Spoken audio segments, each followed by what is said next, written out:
Nice. Good night. Welcome to another episode of Pursuit. Tonight we are starting a new study on Ephesians.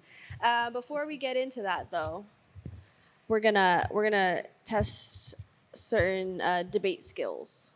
I'm gonna put everyone to the test. So we're gonna excuse me. We're gonna start off with a couple of would you rather questions, but you have to pick a side and you have to defend it against the other person. Okay. All right? There's three of us. We'll do one-on-one, and we'll have a judge, and we'll switch off. All right, first question. I will be judging. What food is better, pizza or tacos? You have to pick different sides. Pizza. I'll pick pizza because I feel like that's the easier one to argue. You took too long, Sim. You should have stopped oohing on. I was really thinking about it. All right, I'm gonna say pizza. I think he why? thought he was buying time. Yeah, I know. Pizza right off the bat, it's easier to eat than a taco, right? If you've ever had a Taco Bell taco, you know exactly what I'm talking about because those things will fall Soft or apart. hard? Either one, really. I think I've mastered the art of eating a taco without anything falling out. Okay. It's true. I feel like pizza has a lot more versatility as far as what you can actually put on it. I mean, you can do so much. You can go full vegan. Pretty sure you can hit like any diet. You can do pizza, and it's pretty easy. You can get that anywhere. Like you go in the world, you'll get pizza. So, and it just tastes good. So yeah. Yeah, I think Chinese food is the only other more accessible thing than pizza. Yeah. I would argue. Depends on where you go. It's true. It's like in England, like it's more Indian food than Chinese food. Like Indian food to them is the Chinese food to us. That's how accessible it is. I would comment on that, but the only thing I'm trying to do in my brain is come up with an argument for pizza and why it's better than pizza. Yeah. Tacos. See, I'm even saying pizza. I feel like I just won the debate because he's already thinking that pizza's better than tacos. No, well, tacos is better because I don't know. I really don't know. I feel like technically, win? can't you say that like if you fold your pizza, it's a taco? No, I'm not the debater in this question. it's definitely But not. okay, for the versatility of tacos, you can basically put whatever you want in them beans, as well. potatoes. You can have dessert tacos. What savory kind of judge tacos, are you, breakfast first tacos. off? Well, he's not arguing, so Yeah, I will. So the then I judge at this win. point. That's how a debate works. I feel. No, we've just switched roles. This is a very relaxed. Yeah, we just You know, I had the pass. I used my pass. You only get one pass. Only one pass. All right. All right, one pass, and he just used it, so no more. Tacos. Hold on. Now I have to think of things. By the way, while she's thinking, let us know in the comments which one you like best, pizza or tacos. I feel like tacos are very versatile. You have soft, you have crunchy, or hard, or whatever. You have corn, you have flour, tortillas. You can do a lot of things. You can make breakfast tacos. You can make dessert tacos, lunch, dinner. You can have taco salads, which is just you take the shell, you break it up, and put it in your salad. That's versatile, and it's healthy. Or is it? But tacos are very versatile as well. They may not be as easily accessible, but that's because it takes longer to master. It does not take longer to master. So then to why make isn't a it taco. accessible? Because I feel like I'm trying to word this. Pizza is easier to make, which is also a pro. Exactly. I acknowledge Right. that, but that means that it takes more to make tacos. So what? You need like more skill. So it's more skilled. I mean, there's levels to making pizza, Yeah. so it really just There's depends levels on. to making anything. Have you not seen have you seen those It's videos not where it's really- like home cook versus like chef versus Yeah, when it comes to five-star? a taco, there's not that many levels. Oh, there can be. Yeah, like not. I need you to broaden your horizons a little I've- bit, sir. Trust me, there's not. I've looked into it. I You kind of hit all the levels: crunchy taco, soft taco, corn or flour. That's it. yeah, but there's like different The things level you could put is in. the type of tortilla you're making. That's really the No. level. The type of meat, the quality of the ingredient. I don't think that's really. That's a not an level. argument. Therefore, I win. Thank you. I am still the judge of this round. Wow. Okay. No, I I'm see not. how we're doing this I'm, now. I'm not. All right. But the Let's fact go that to you the next don't have topic. a rebuttal. For what? for the fact that there are different ways to master tacos. Name 2 ways to master a taco. I'm not a chef.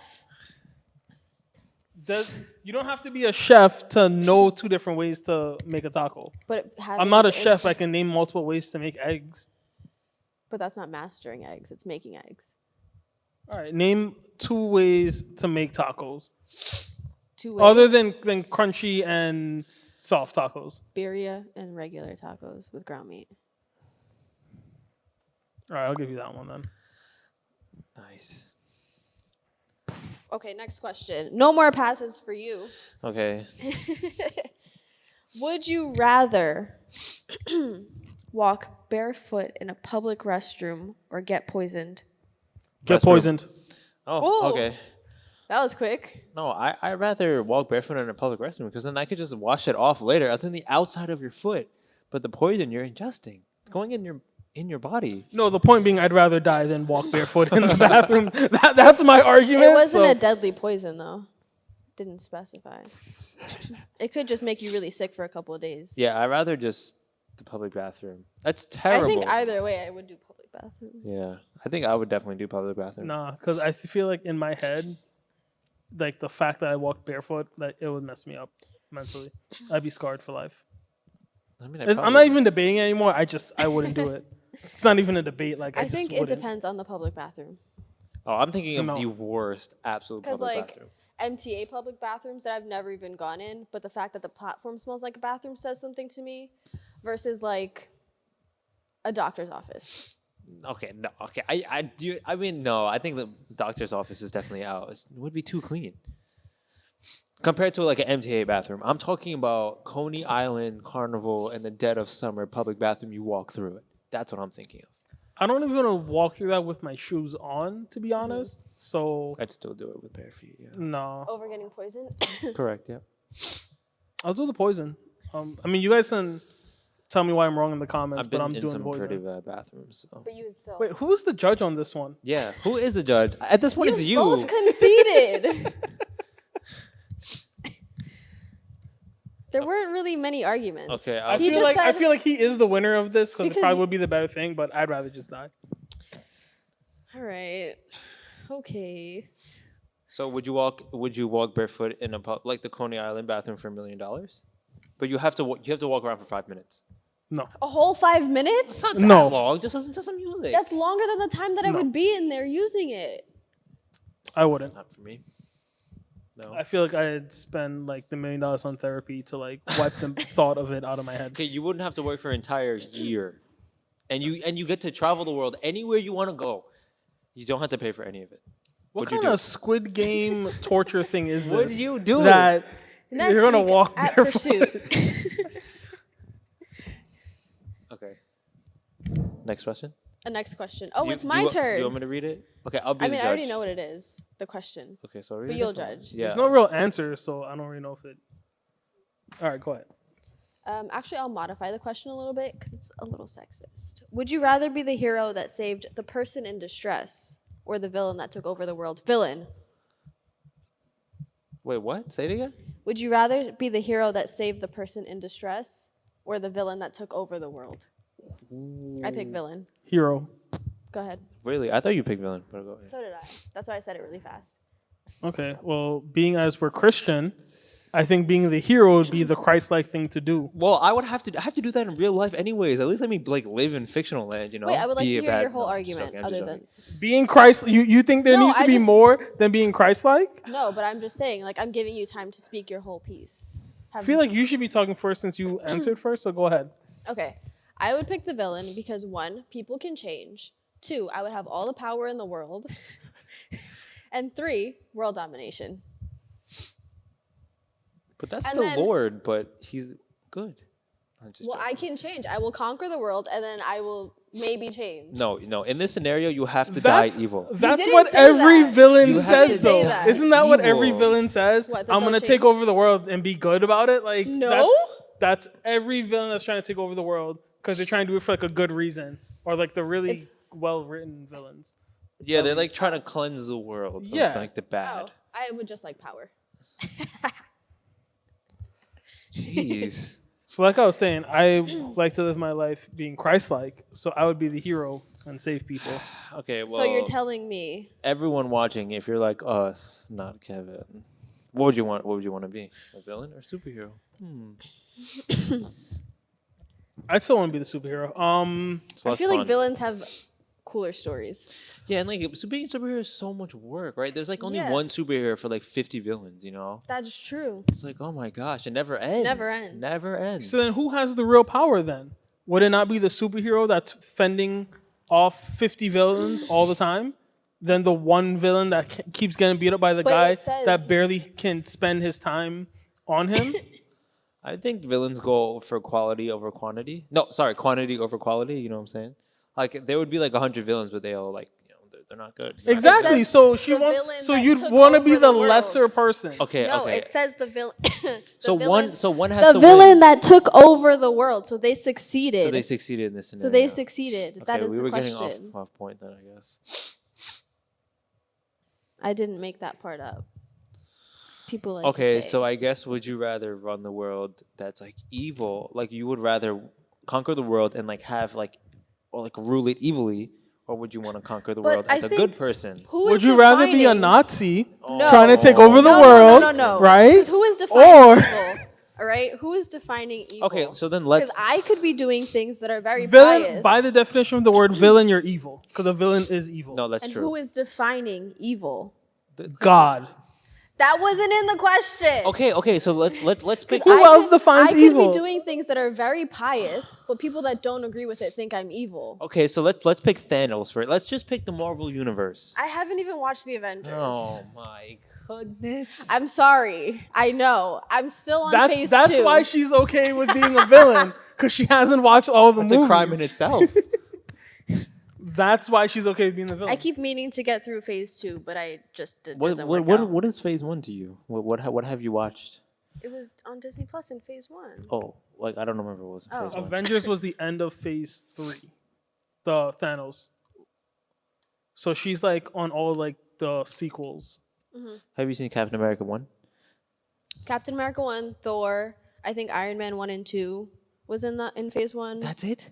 And then She's very, very far Oh my behind. gosh, there's 3 Thors, 3 Captain Americas. I mean, I've seen the Captain- Thors like out of sequence. Captain Marvel, Black Panther. I've seen Black Panther. Apparently Hulk is in there too in phase 1. All of the Avengers, there's 4? Oh my, you Yeah. have like 10, 12 movies to watch. That should have been your homework over the I will weekend. never be able to complete that in the course of my life. I So still feel many. like if you had seen these movies, you'd understand why being the villain is bad. Do you not believe that people can change? But I that's not the believe people point, can though. change, but But like if you isn't conquer that, the world but as no, a villain, honestly, you're isn't that supposed to kind of a keep cop going. out to your whole argument? You're gonna be bad until you win, and then be like, all right, well, I was bad, now I'm just gonna become good. That doesn't make sense. Yeah, Why like, does it not I make think sense? the point of the question is, would you rather like conquer it as a villain and then live out the rest of your life as a villain? You know what I'm saying? I think Okay, that's where it was. But going. I would still like to know who's defining evil because I could be doing Okay, things so that are give fictional. an fictional example world. of your villain, your villainous ways, Mhm. in which you are somehow not really evil, but you're still a villain, Yeah. and you take over the world. Please, Okay, I gotta think about real things now. yeah. No, you don't. Or just like Spider-Man, for example, be the villain. Or Batman or something. Or Thor. Who's the villain in the first one of Thor? It's been so long. I don't even I don't know. even remember. The villain in the first one wasn't good. What about Captain America? Oh, the villain. It's in- literally Nazis. It's Nazis. in the first Okay, let's not talk about that then. I don't know. All right, something that could be seen as evil but also good, Or just evil. Hmm? Or just evil. or just even Just no. think of any movie thing where the premise was an evil, good versus bad. What? Hold on, I had a thing, but then I blanked. Okay, Superman, for example. Who's the villain in Superman? There's like, I think the biggest one be like Lex Luthor.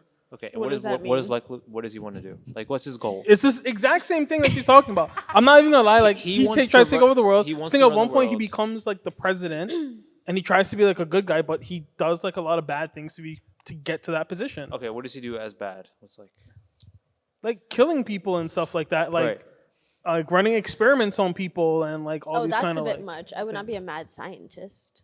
But that's what villains do. She says So- that she hides her lab coat behind It's a her. jacket. It was cold today. So now in this universe, you're a villain, and you got to the top by killing people, doing I would experiments. remove the pink tax. I mean, I don't think. I mean, that's good, but in the villainous. Tell that to the capitalists. In the villainous that world. put it on there. All right, well, in the But villainous how would you world- remove it? Why do we need it in the first place? No, but how would you remove it? I've already taken over the world. That was the premise of the question. No, But no. how is The that- premise of but- our question was But how that's would you not take over the but world? That's not evil though. Like you would increase You the don't pink think tax. it's evil. All right, no, okay, No, so no, no, okay, so no, that's it that's is. that's the good thing That- you'll do. Yeah. I'm Okay, saying you how take- are you getting to the point where you can do that? That's our question. My point is, I could I know be- you taking away the pink tax isn't evil. You're supposed to continue doing evil things. But getting But rid of I'm that would be saying- the opposite of I'm what you're saying doing. that we think it's good, but certain people that disagree with it would think it's evil. I think That no, I no, no. think See, I I know you're, what you're of the saying, right. but You're also not. I'm trying to get what he's saying. the 51% of people in the I think 51% of the people in the United States would say the pink tax is not okay. Like if they got rid of it, they'd be like, okay, I'm for it. Yeah, we should do it. I think 51%. But that 1%, economically, would not. Think you mean the 49%? Whatever. No. If it's 51 No, that like like the it, 1% Oh, in like okay, the got it, yeah. economy, like the top 1%. Yeah, but then only 1% thinks that you're doing something evil. But they hold a lot of power. Okay, forget his question. Okay. How are you taking over the world? How am I That's getting the main there? thing. Yeah. Well, you said, I don't know. That wasn't part of the question. That's the whole That premise was of part the question. Your question. If you're a villain taking over the world, you have to do something villainous to Yeah. take over the world. Why am I the one that's coming off as crazy here for No, saying that but- the villain but- had to do something villainous to take over the world? That was my point also, Kev. If you're taking away the pink tax, that's not villainous. That's good. That's a good thing. and that's after you've taken over the world. correct. Yeah, that's true. That's not how you're like taking over the world. You're gonna take away a pink tax, take away all the taxes. You're still not taking over the world. Well, first of all, I'll play. I also agree. I think that the villain is more fun. It's because you can kill people, no I wouldn't. consequences, no nothing. There's nothing. It's no, lawless. but you It is see, lawless. first off, that's You could just do whatever you want. You know, I the wouldn't say murdering the people, lawlessness but of the world it's the before and freedom. after my conquer. the fact that you said it would be fun to just kill murder people. Yeah, that, all part was right? that was a little far. That was a little, All that was right. a little bit. But the fact that it's not that there aren't consequences, there are consequences. No, It's just that you got away with it. okay, getting away with it. Okay, yeah, that's fun. That's. I guess he was the judge. I won. Next question. Okay, I don't know if I don't think either of you won because you never even presented your point. You only Because her point was so Look, bad. I'm not saying that. but I won. I'm Her not point saying was you. so I'm not bad. saying that you took away your own chance. I'm just saying you didn't even do it. Me? No, Kevin. Oh, okay. Why? All would- right, next no, question. Well, hold on. We've been talking about this way too long. But the hero, obviously, I'd want to be the hero because there are consequences to my actions, and I'm actually trying to do the morally right thing, which is what most comic book heroes, if that's But how is talking that? just about a that. chaotic How is neutral. that better than a villainous society? Also, Lawless. there are different levels of villains. You know, I could just. If you're taking over the world, you are a super villain. yeah, Let's but I not could even be get doing into it at, that. like just the All minor right. inconveniences that just add up. You know what I mean? Like whoever's in charge, I could just mess up with their day. You know what I mean? And just rise to the top like that. Just like the little minor inconveniences. Oh, your car That- got a flat. That sounds like it happens every day. You ever seen For people like, that wanna you climb ever the playing corporate games on ladder. your phone when you get like the ads? ads for like the criminal games? I feel like that's what you're trying to describe. Like you like Like all the level side one, quests? yeah, and you do a bunch of side quests. All of a sudden You're you beat thinking the- about take over the like world. giving someone a flat tire. I'm thinking about blowing cars up Yeah, and that's nothing where happening to me. that's where the difference between you and I lie. It's whatever. But what's messed up is you're both on the same side of villain. But that's what I'm talking about. There's a range of villains. Yeah, flat tires not taking over the world. Blown up cars more But than minor likely is. inconveniences that add up over a period of time can affect a person a lot. Do you think this is how the Antichrist will move into the government? Oh my god. That just That's- took a turn. No, because I was just thinking about that stuff today. Revelation. We could talk about that instead of what we were going to talk Anyway, like I was trying to say, I think being the morally right person and doing the right thing all the time, even if it cost me, Yeah. would still be better than being the villain. Now, So I what will was the question? say, What was the question I again? do Go agree ahead. that the villain would probably be a lot of fun in theory, right? But what's the question? In really? Would you rather be but the hero that saved the person or the rather- I villain think that took over the world? the villain part is only nice because of movies and video games. I think in real life, Doesn't work. villains, it's not nice. And I think blowing up cars, doing the stuff that would take to actually take over the world, not the little inconvenient thing. And I think that's the difference. You like the idea of being the villain, but you can't actually go through with it. I wouldn't go all I wouldn't Right, murder and because- like blow things up. And I don't see a villain taking over the world without doing that. So It's never happened before. So I think That's true. the bigger thing would be it's romanticized in TV and movies and stuff like that. So it seems like fun, and I agree, it would seem like fun, right? You play a video game and you're the bad guy, it's a ton of fun. At the same time, to your own point, I don't think you can actually go through any of it. Yeah, I'd feel super empty, if I did all that stuff, for sure. Exactly. It seemed pretty enlightened. So and I full. think everyone watching can agree that I've won that debate. Man, I do a little white lie, and I feel terrible about myself. I can't imagine doing that stuff. Depends on what the lie is about. You know what I mean? Wow. Dang, I got the Holy Spirit all up in here, not in the sections. No, I'm joking. More debates. No. I think we need to talk about Ephesians. So we're starting the book of Ephesians. We're going to talk about this for the next few weeks. Ephesians is a relatively short book. However, our time is even shorter, so we're not going to focus on every aspect of the book of Ephesians. If you've been following us as we talked about like Galatians and Colossians, and if you've read those books on your own, you'll notice there's probably a ton of stuff that we never actually got to talk about, because if we were to talk about every single verse, we'd be here for a while. Yeah. So today we're going to kind of focus in on chapter 1. So I think there is a very important verse in chapter 1 that we need to talk about, which is verse 4. Yeah. Right? And I'm going to read it from the New Living Translation, because that's like our unofficial translation. I'm going to start from verse 3. All praise to God, the Father of our Lord Jesus Christ, who has blessed us with every spiritual blessing in the heavenly realms because we are united with Christ. Even before he made the world, God loved us and chose us in Christ to be holy and without fault in his eyes.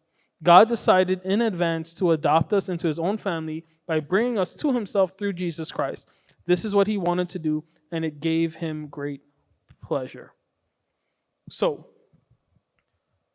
why is this verse so important? I think a lot of people will get caught up on the fact that in verse 5, it says God decided in advance to adopt us into his own family, right? Which brings up this very fancy word called predestination, right?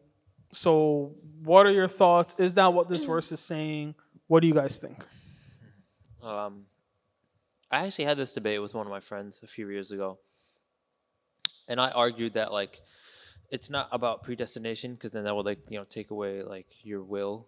If like everything was predestined, like I don't know, like a car hitting, like God forbid, a car hitting me tonight while I go home, that takes away my will to make a choice. Like, oh, should I stay in the center lane or should I go in the right lane? No, well, it doesn't matter. No matter what I could have done, left lane, middle lane, right lane, I would have gotten hit anyways.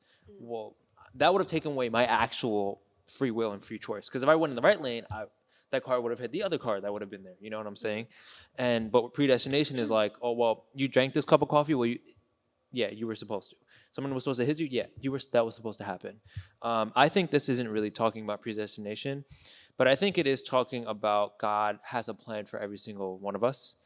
And whether we choose to live that plan, when that plan also includes doing his glory, living for him, well, that's up to you. I think it's also when I was doing a study for Ephesians for tonight as well, they were talking about how that although God has a plan for you, it's not like predestination in terms of he has your life set out and you will follow this path, but it's more in terms of like it's not conceding, but like it has your best interest at heart. It has your like personality interweaved into it. It has like how do I describe it? Like God's plan is going along with How he made you. with how you were formed and how you were made.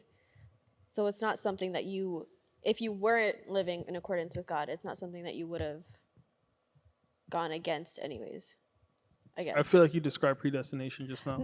I mean, like, no. Yeah, it's a little fuzzy now. It's like because you are living in accordance to God's will, you end up falling into his plan anyways.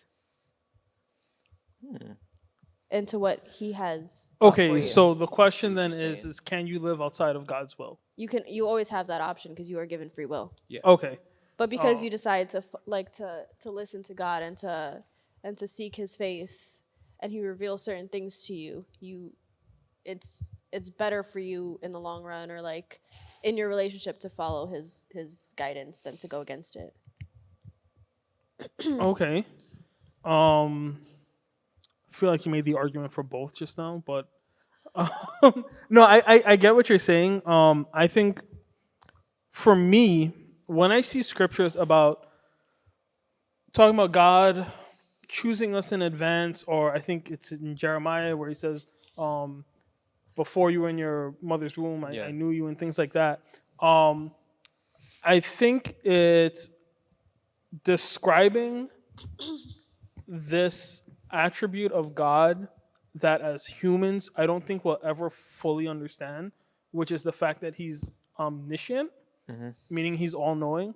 And I think, like, I remember in school, we would talk about that when it comes to, like, the narrator of a book, because they're not an actual character in the book, so they know everything that's happening in the book, right? And if you apply that kind of reasoning to God, you have to understand that that means he knows what's happening at page 1 as well as the last page at the same time, right? Meaning God can choose us in advance because God doesn't exist in time. So when we're looking at things in this kind of linear way, I think God is like, I don't look at things that way. God, I created time. I don't exist in time. So yet he can choose us in advance because he literally knows everything. That's why in Revelation, when he says he's Alpha and Omega, beginning and end, it's, I think, bigger than we sometimes fully understand. So when he says, I chose you in advance, it's like, yeah, he called you long before you accepted the call, which I think is what you were trying to say. Yeah. He's calling you, but you don't actually have to accept it, right? He allows you to choose whether you accept it or not. And if he calls you today and you don't choose to follow him, and then he calls you tomorrow and then you choose, it's not that tomorrow was the destined day for you to be called. That's when you chose to accept, and he will make things work out according to his plan. But at some point, if you keep denying him and not listening to him, when we talk about God's will, I think you step outside of that perfect will and you start going into his grace, which is why he is graceful. Yeah. I hope that made sense, because it makes sense to me. No. You being serious? No. Oh. That made sense. So can you explain it? No, joking. So, okay, but now with that then, right, why does, and if you don't know, Paul is the one that's writing the book of Ephesians, why is it that he has to mention this? Because there are groups of Christians who believe that in predestination and things like that, and that, which is a whole separate debate in and of itself. So why does Paul need to include this fact about God? Well, I think it can be discouraging to people. that feel like everything's predetermined and there's nothing that they can do to get out of it. Um, People don't want to feel like they're in a box. I mean, they just people don't want to be told what to do. People don't want to be in a box. People don't want to feel that way. And I think Paul is kind of. I mean, I'm pretty sure we're pretty similar to the people 2,000 years ago. We don't want to be told what to do. So I think Paul was kind of talking about that, so that people can understand. It's like, hey, you don't have to do this. It's like just because you don't believe in God today doesn't mean that like you're predetermined to go to hell, which is a whole other thing. But there's grace, and grace was something that was so different back then.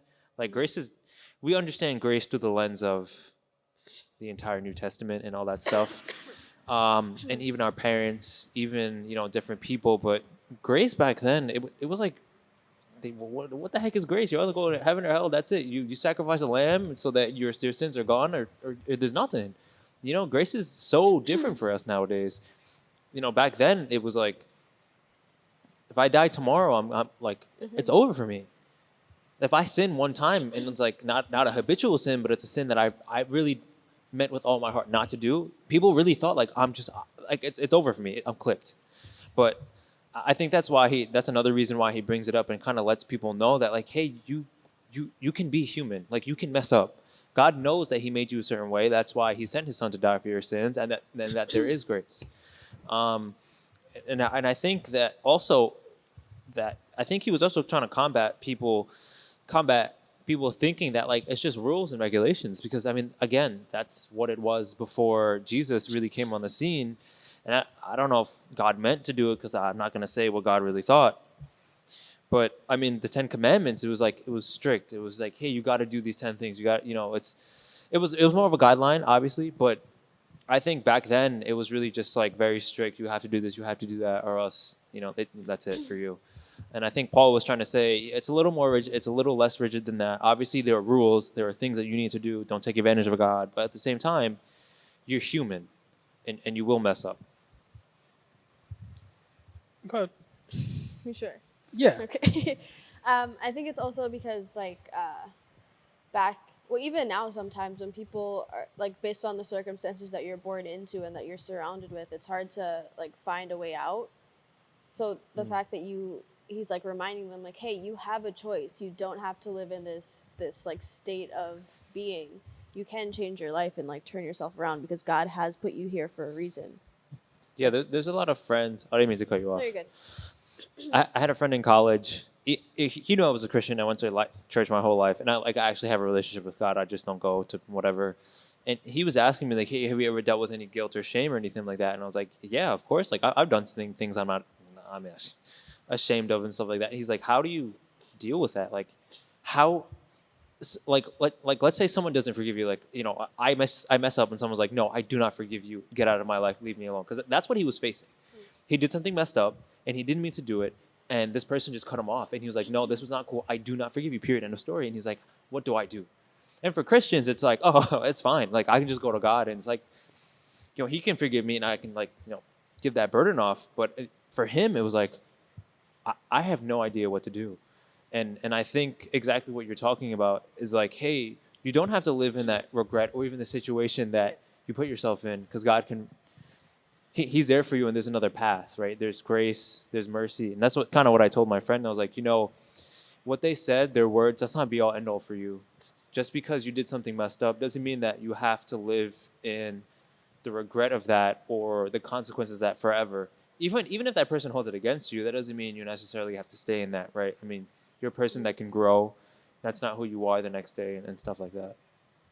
Well, like for me, I think it's actually comforting to know that God called me in advance before I ever may have heard his call and accepted his call. I mean, use the villain example we were talking about before, right? You're blowing up cars and stuff, right? Think about that, right? God knew you were going to blow up cars, yet still loved you enough to call you in advance. Yeah. Right?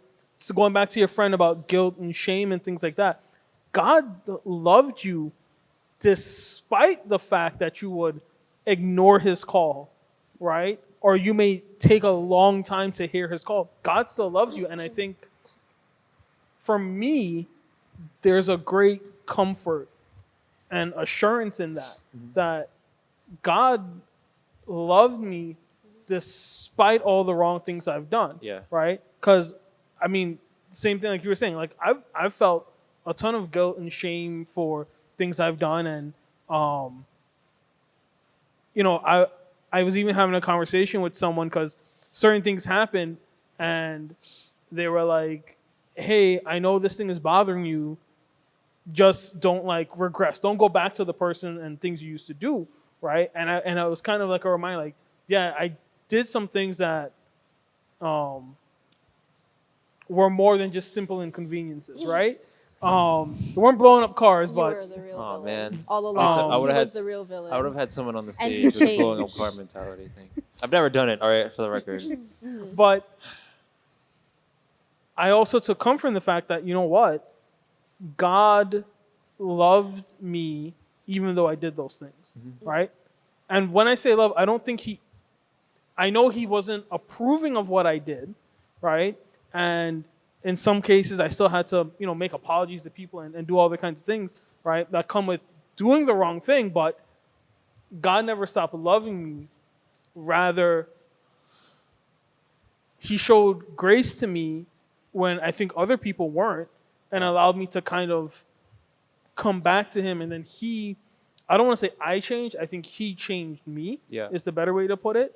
And I think that's a beautiful thing that happens when you know that God has already chosen you.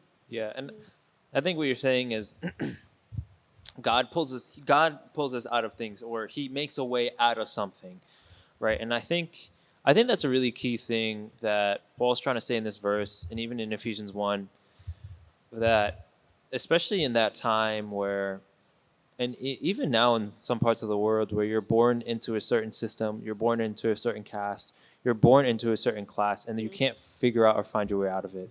And sometimes in situations in life, we find ourselves in a place that we feel like we can't get out of. And knowing that God can bring us out of something, right? He sees us through. He brought us into this world, or we brought ourselves into a situation. He brings us out of that. And that's exactly what,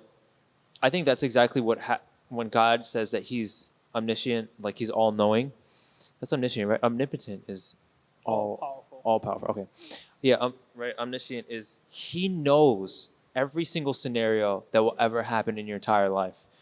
So he is already making ways, like you said, Kev, he's already making ways in situations before you even were born to get you out of a situation he knew that you would be in 16 years old, when you didn't even know that you would be in. He is already knowing how you're going to feel, that you're going to come to him. He already knows what to tell you and how to bring you out of it, so you're not in that same place in life. And I think that's absolutely beautiful. And I think what's great is that when you look at the end of chapter 1, Paul has this prayer. And if you have like certain Bibles, they have like the title for the sections. And if you have the NLT, it says Paul's prayer for spiritual wisdom, right?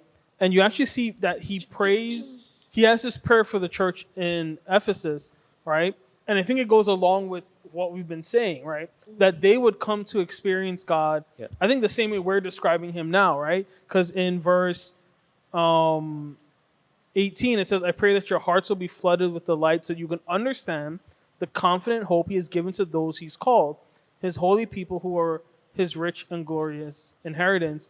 I also pray that you will understand the incredible greatness of God's power for us who believe him. This is the same mighty power that raised Christ from the dead and seated him in the place of honor at God's right hand in the heavenly realms. And he continues to talk about Christ and the authority of Christ as he concludes chapter 1. And I think that's kind of our prayer for everyone watching and for ourselves, right? That we'd have that confidence in the fact that God has called us, right? And he hasn't just called us for the sake of calling us. He's called us with purpose for a reason, right? And the same power that raised Christ from the dead is available to us, right? Mm-hmm. So for all those that may be like, hey, and I think this is such I don't want to belittle it, but I think it's such a common thing to hear, like what your friend was saying, right? Yeah. I have all this guilt. I have all this shame. How can I come to Christ?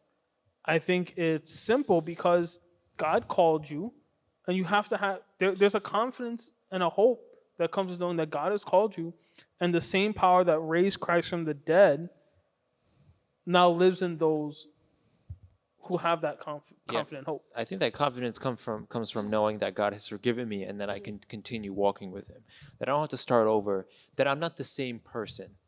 God continues to help us to be better people. So we are confident that we can move away from the things that we did before because He's making us better and taking step forwards to never be that person again. Yeah. And I think with that, that's a great place to kind of pause, and we'll pick back up this conversation next week as we continue the book of Ephesians. I just want to encourage everyone, if you haven't already, read Ephesians chapter 1, read the whole book of Ephesians. There's a lot in there that we haven't even touched on about just how great Christ is and what He's done for us. And if you're feeling like, hey, I never knew we could have that hope in Christ, reach out to us. Let us know in the comment section, private message us, however you want to reach out to us. Reach out. We'll be glad to pray with you. If you need prayers, go to our church's website, myfaith.center. Hit the prayer button at the top. You can leave a prayer request. You can call in. There is a toll-free number to call. Please, we want to hear from you, talk with you, pray with you, whatever we can do to help you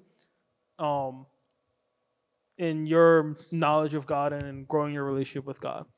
With that said, we'll be back here again next week for another episode of Pursuit. Yep. See you guys. Bye. Night.